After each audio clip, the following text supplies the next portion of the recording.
From Victory Boulevard to the Grand Concourse, from Jamaica Avenue to the Great White Way, and right here on Atlantic Avenue in Brooklyn, it's 5 p.m. in the five boroughs, and so it's time for Max and Murphy, your interview and call-in show focused on the politics, policies, and people of New York City and New York State. I'm Jarrett Murphy from City Limits. And this is Ben Max from Gotham Gazette. Jarrett, good to see you. You too, Ben.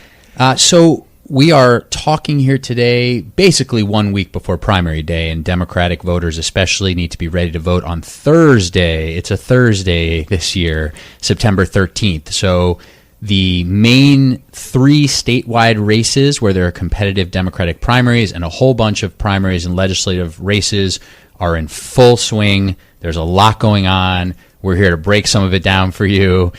We also have some great guests today coming up. We do. We have Lieutenant Governor Kathy Hochul coming up in just a very few minutes, and then we'll have a conversation recorded mere hours ago with Jumaane Williams, the Brooklyn councilman who is challenging Ms. Hochul in the Democratic primary. And Ben, we've been talking for weeks now about these state and Senate races, about the statewide races for Attorney General, Governor, and Lieutenant Governor. And I think it's interesting coming out of the Kavanaugh hearings we've just been listening to. Sometimes it probably seems to some listeners like what we're talking about on our show, very local, very inside baseball. But really, if you think about the stakes next Thursday, whether you were going to vote for Governor Cuomo or not, whether you like President Trump or not, I think there's a lot to be said for the statement that New York stands as a bulwark against the Trump era. It's going to be a point of resistance, whether you like that or not. And a lot of these races are going to decide the tenor, the nature, maybe the success of that effort to be a different source of power in the country. New York is just positioned to be that. Governor Cuomo is positioning it that way, and these races will decide if he gets a chance to do that, what kind of attorney general he works with, what kind of legislature.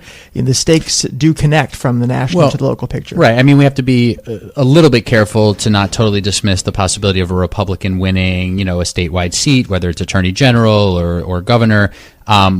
But that's very unlikely. New York has not had a Republican win statewide since 2002 when George Pataki won a third term as governor. So it's very unlikely, but we shouldn't totally dismiss it. But the primaries will absolutely determine the Democratic standard bearers in the state. The difference between Andrew Cuomo getting a shot at a third term and Cynthia Nixon shocking the world and unseating him in the primary would be seismic.